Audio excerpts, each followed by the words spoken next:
Viewers, कौमी cricket team के कप्तान बाबर आजम तेज 12,000 इंटरनेशनल रन बनाने वाले पाकिस्तानी बैटर बन गए। उन्होंने रावलपिंडी में न्यूजीलैंड के खिलाफ अपनी 277वीं इनिंग्स में 46 गेंदों पर 49 रन बनाकर ये संग अमीला बोर किया। वो ये एजाज़ पाने वाले 8वें पाकिस्तानी बैटर हैं। उन्होंने ये कारनामा दूसरे तेज तरीन एशियाई बल्लेबाज के तौर पर हासिल किया। दुनिया में वो इस कामयाबी को हासिल करने वाले बैटर्स में 6ठे नंबर पर हैं। वेस्ट इंडीज़ के सर विवियन रिचर्ड्स बैनुल-अक़वामी क्रिकेट में तेज 12,000 रन बनाने वाले बल्लेबाज थे।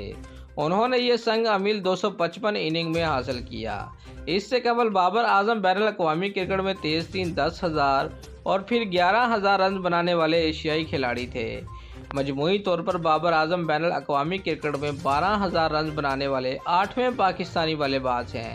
इससे कबल इंजमामुल हक 20,541, यूनुस खान 18,790, मोहम्मद यूसुफ 17,134, जवेद मियांदाद 16,213, सलीम मलिक 12,938, सईद अनवर 12,876, मोहम्मद हफीज़ 12,780 ये कारनामा सर अंजाम दिया।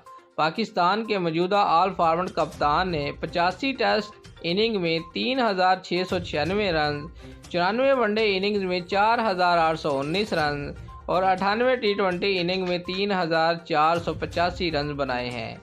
याद रहे कि गुज़िश्ता रोज़ पाकिस्तान ने बाबर आजम की क़यादत में केवीज़ को 5 विकेटों से शिकस्त देकर वनडे इंटरनेशनल में 500 फतवाहत का संग अमीला बोर किया था। कौमी टीम ये एजाज़ पाने वाली दुनिया की तीसरी टीम बन गई है। दोस्तों, अगर आपको हमारी ये वीडियो अच्छी लगी है तो लाइक और कमेंट ज़रूर करें और हमारे चैनल को सब्सक्राइब करना मत भूलिए। शुक्रिया।